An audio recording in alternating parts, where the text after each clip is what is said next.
ഒരുപാട് പ്രാവശ്യം അള്ളാഹുവിനോട് ദുആ ചെയ്തിട്ടും ആ ദുആയ്ക്ക് ഉത്തരം കിട്ടുന്നില്ല എന്നുള്ള ഒരു തോന്നൽ നമ്മുടെ മനസ്സിൽ വന്നിട്ടുണ്ടോ?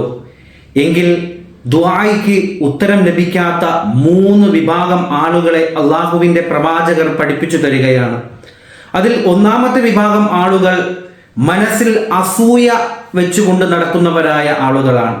മറ്റുള്ളവരുടെ അനുഗ്രഹങ്ങൾ കാണുമ്പോൾ ആ അനുഗ്രഹങ്ങളെല്ലാം നീങ്ങി തന്നിലേക്ക് കടന്നു വരണമെന്ന് ആഗ്രഹിക്കുന്ന അസൂയാലുക്കളുടെ ദുആയിനെ അള്ളാഹു ഒരിക്കലും സ്വീകരിക്കുകയില്ല. രണ്ടാമത്തേത്, തൻ്റെ സുഹൃത്തിൻ്റെയോ അല്ലെങ്കിൽ തൻ്റെ വേണ്ടപ്പെട്ടവരായ ആളുകളുടെയോ പരദൂഷണം പറഞ്ഞു നടക്കുന്നവരായ ആളുകൾ. അങ്ങനെ പരദൂഷണം പറയുന്നവരായ ആളുകളുടെ ദുആയിനെയും അള്ളാഹു സ്വീകരിക്കുകയില്ല. മൂന്നാമത്തേത്, ഹറാമുകൾ ഭക്ഷിക്കുന്നവരാണെങ്കിൽ അവൻ്റെ ദുആയ്ക്കും അള്ളാഹു ഉത്തരം നൽകുകയില്ല എന്ന് പറയുമ്പോൾ ഈ വിഭാഗത്തിലാണോ നമ്മളെന്ന് ശ്രദ്ധിക്കണം. എങ്കിൽ നമ്മുടെ ദുആയ്ക്ക് ഒരിക്കലും നമുക്ക് ഇജാബത്ത് ലഭിക്കുകയേ ഇല്ല.